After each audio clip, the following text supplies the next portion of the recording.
Good evening, it's Saturday night, and I'm coming to you from Bountiful, Utah. I'm Marty Braden, and it's day 53 of my journey to alignment. This morning's power statement said, I will beef up 2 more of my lessons and get them ready to record, and then spend some time with Kathleen for the rest of the evening, and that's just what I did. Here's lesson 7. Let me see, find it right here. Here's lesson 7, choose your legal structure. I added about 20 pages to it, so I'm not going to print them all off and show you. Just know I did that one, and it's done. It's in the bank. So here's lesson 8. And that one I had, it's open a business account. I added about 6 pages to that. It's just one of those things that you may not think is that important, but it is fantastic. Just like the choose your legal structure is, just know that I really beef both of them up, and some really good information's in both of them for these beginner entrepreneurs to really understand the kind of business entity they need to choose from, and then the purpose and the factors of safety they need to do to have a good business account, and what they need to do in the way of setting up records so that the business account is not ruined and create problems for them. So bam, both of those done. It's now time to do my to-do list and show you that. Saturday, it's not very many.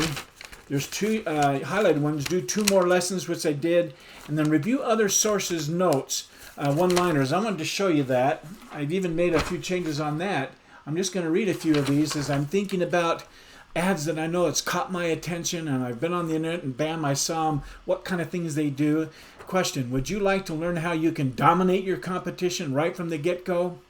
Would you like to learn what features and benefits will set your business apart from your competition and give you a leg up? Would you like to learn how to maximize your income by simply making one small tweak to your pricing? I've got about 15 here. I'm going to be getting more. I'm building that up and then come up with 1 or 2 that's going to be the things I launch my advertising and get my marketing done, which is lesson 12, just like I do for beginner entrepreneurs. So there you go. The next question is, it's now time to answer Croy's Get Honest with Yourself. What did you do well? What did you do well today, Marty? Or what didn't go well? Well, I have to tell you, I got up early and I started strong, I stayed strong, and I ended strong. Did you start your morning with power? I certainly did. Were you productive throughout your day? Yes. Did you get the most important things done today? 2 more lessons through the portal of my mind, right here in the world of the physical. Boom. I can't believe it. It's just great. 7 and 8. So we got 4 more to do. I'm sure I'm going to get those done within the next day or 2. Did you show up as the person you wanted to? And as the personal time with Kathleen, and were you present, loving? Well, I want to take a moment and talk about this for a minute. This morning, during our mindfulness time, Kathleen started talking about a podcast she had listened to yesterday, and then a video that she had watched during her lunch break at work. I don't know what it was, but one of her comments triggered some thoughts in me that weren't kind, and they weren't aligned to how she felt and how I wanted to show up. I didn't stop to think about it properly, and so I basically reacted by saying some flippant thing that was critical. And we both knew enough about not having set the table right in that setting that we both said, okay, let's step back and let's set it aside for now, and we'll talk about it later. I don't want to talk about it right now. Kathleen then took off to get some groceries early in the morning so she could have the rest of her day to do what she wanted to do. And so I decided during the time she was gone to listen to that podcast that she talked about. And I also decided to watch the video Q&A call that she had. The podcast was called Love Wins. And this particular video had some great discussions on it. Jody Moore did it, and Kathleen had mentioned a few of the gals on it, so I wanted to hear what she was talking about so I could be better prepared for when she came home. When Kathleen got home, I immediately went out to the garage to help her bring in the groceries, and I hugged her and said, we'll work on this. We'll work it out, sweetheart. And she said, I know we will. Yes, we will. We'll work through it. We're working through it. I told her that while she was picking up our groceries, I listened to the podcast and watched the video, and I told her the video was extra good. It had 5 different lady segments that were quite interesting, but there was 3 in there that were very, very, very interesting to me. And so it helped me to get in that third option of setting the table and getting a good conversation of connecting going. So it was very good. In the video, Jody Moore was able to coach 5 ladies, like I said, with different concerns, and those 3 gals stirred in my mind automatic as I watch visualization of me coaching. What would I say? What would I have said? Let me tell the story. There was one little gal who back in college, she really found herself giving speeches, and she found she loved it. It was a passion.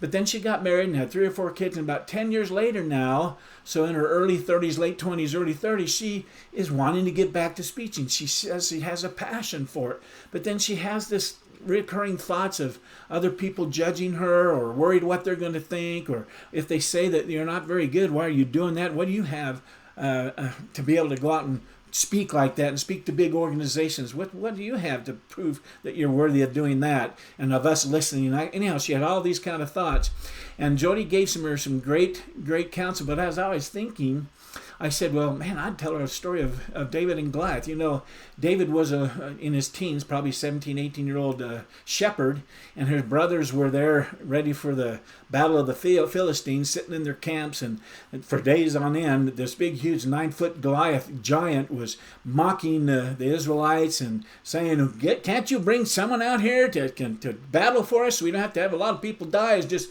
me and whoever you bring out. Well, anyhow, David's father sent him with some food and some things to go check out how the brothers are doing. When he got into camp, he sat down and gave him the food. And as he listened to the stories going on, talking about this Goliath and all the ridiculing that he did, and then also he heard in some of the comments that there was some things the king was going to do. He was going to take the taxes away, so nobody had to pay taxes if they went out to fight Goliath, and that they'd provide them the king's daughter or princess. And he said, "Who is this Philistine, uncircumcised Philistine?" I mean, the power of the dream is something. And his brothers saw him and started getting excited and saying he could go do it. And they, "Sit down, David. You're just a shepherd boy. What do you think you can fight this giant? None of us. Everybody's scared of. What are you talking about?" Ridicule, much like this young gal. And I thought, wouldn't that be a great story to say that he said, "Who is this?" In fact, he went out and gathered some stones, and he told the king he didn't want to wear anything. He just wanted to be a shepherd boy with his sling.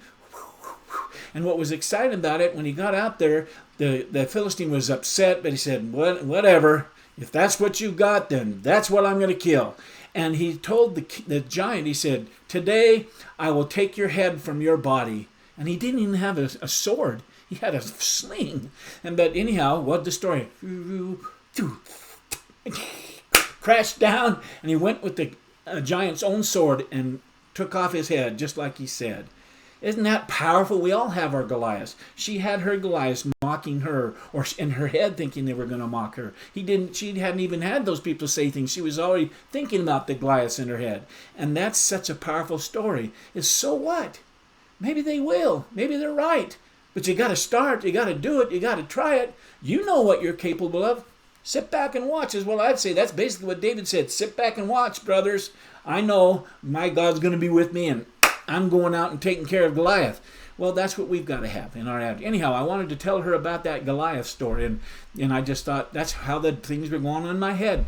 Lots of fun movie watching. I wanted to tell her that she could do it, and she could believe it, and think the right thought, and bring that into her physical world of becoming a successful speaker and being called in by companies and corporations. She's an attractive young lady and would be very good. She talked very eloquently. She just needed to believe in herself and put the right thoughts in her mind. What's the next question Croy asked? Is what was the one thing out of the things you did today, Marty, that you know you can improve on? In other words, was there a failure that I had today that I could turn into a tool of success? Well, of course, I talked about it. The failure today was not managing my thoughts. It is my responsibility to do that. And I look at the word responsibility a little different. Response-ability. Our ability to respond to any given circumstances, to think right thoughts. It's our response ability that manages it. If we just react, we don't even use that gift of responsibility in us. So the tool of success I could have used today and should have employed is the CTFAR model. The circumstance, thoughts, feelings, actions, results model. and controlling that thought. That's the big one on that list. I needed to be curious and non-critical of myself and look back and say, why am I having that emotion? Why did I react that way? What thoughts generated this feeling and this comeback and that attitude and that action? I need to control my feelings. And what was the situation that Kathleen was feeling? What was her comment that stirred that? I could have been more able-minded to manage that better. So that's what I'm going to do, is I'm going to use that CTFR model far more and get into the habit of being ready to do that, so I don't overreact or even react. I can take that moment to react and think of new ways to think about things. The question is, what was my biggest success today? I think it was the fact that I stayed on task and got those 2 lessons done, and then I focused on Kathleen and getting that connection going like I want. I wanted to show up as the person I know who I am and wanted to be, and I was later able to do that for the rest of the day, and that's fantastic. Next, what movies did you watch in your mind today, Marty? Did you make the time for them? Of course, I watched my Why movie and I watched my Vision movie, but I also pre-played that Story of Goliath on that little coaching of a side gig for a beginner entrepreneur like this young woman was. That so excited me. I know those are powerful thoughts. I know I'm capable of delivering it in a fun way. So that I felt was a big success. What's the one thing you did that made you feel successful, Marty? Well, coaching that young woman in my mind, I was right there on that call, and she was listening. It was a give and take. I was answering her questions. I was giving her stories, making her think about it, giving her some questions to go through her mind and say, yeah, I can do that. That's believable. That is a good thought because it creates this feeling, and I like that feeling. It'll produce this result. So that's fun. That's going to be so exciting to experience that, experience that kind of experience. And the next question is, now rate your day's effort, Marty. Well, I gave today a 7. I say 7 because the hitch in our mindfulness time this morning. It's been a long time since we have experienced this little disconnecting or reactionary thinking, as it were. It wasn't loud and whatever, but it was a little jab, a little critical. So both of us are much more prepared to manage these kinds of circumstances, and it felt great to have used our tools and get to that right place really quickly and show up like we both wanted to continue to show up. It was terrific to get it done so quickly. I like getting to that third place real quick and then setting the table and having the right conversation so that can pass. Doesn't mean it eliminated it, just means how we manage our thoughts manages the result. So I love that. I wanted to share this because I don't want you to think things are all rosy and perfect with me and Kathleen and with me. I'm certainly not a perfect man, but I also wanted to share it with you so that I could talk to you about the tools that we have equipped ourselves so that we have to help manage and create a huge difference in how we show up in our marriage and our relationship, so it's really connecting. The truth is, love truly does win. And you can have those same tools. And if you learn to discipline yourself and think that little CTFAR tool and come up with the right thinking, you'll have greater results and more connecting situations in your life, and you'll be a happier person. I'm telling you, you'll be a happier person. The next question is, if this was the only thing you get done tomorrow, but you'd still feel like a success, what would that one thing be? Now put it into a power statement. So I thought about that, and here's my power statement for tomorrow morning. I am going to focus on Avalon Care Center and how to show up like those lovely folks need me to show up, and then I'm going to come home and use the rest of the day to relax and to get rejuvenated so I can be ready to hit the ground running tomorrow morning. I'm not going to overwhelm myself with 2 more things or this, that. I'm just going to enjoy the day and that quiet time with Kathleen to sharpen the saw. That's the tool. To sharpen the saw so I can be ready to attack things on Monday. Okay, let's end the day strong. Here's what I'm grateful for today. I'm grateful for the gift and quality called love. Not only what I experience from someone, such as from my wife, and from people at Avalon Care Center and my friends, but also what I feel when I give it to someone. It is an action word or an action quality. To love someone is to do something good for them, is to be kind and share smiles and encourage and speak of their qualities. It is appreciating them, just like you appreciate your home with paint and new furniture and a new roof. You appreciate their value so that they sense you recognize their value. That's called love, is an action word. I'm grateful for forgiveness. Being forgiven and forgiving someone else. It seems to release the plus factor, or at least open the valve a little bit more so that the flow of the plus factor increases greatly. Because when you're all tied up and you're angry and you are hard-hearted and too proud to forgive or to be forgiven, it just kind of cranks that power down. So I'm grateful for forgiveness. I'm also grateful that not only for the power of logic and understanding things that take place in your heart, you come to understand things, but for the power of possibility thinking. And it's called faith. Faith is the power behind action. All actions out there, faith is the moving cause. And I love that principle. Possibility thinking is the right step into getting and exercising the faith so you go out and make things happen. Anyway, that's my day. It's been a good one, and I'm still living the dream. I have purpose and I have power to see me through to the next day. I'll be here tomorrow night, same place, same time. Bam! Another day done. Until tomorrow, I wish you continued success. And good night.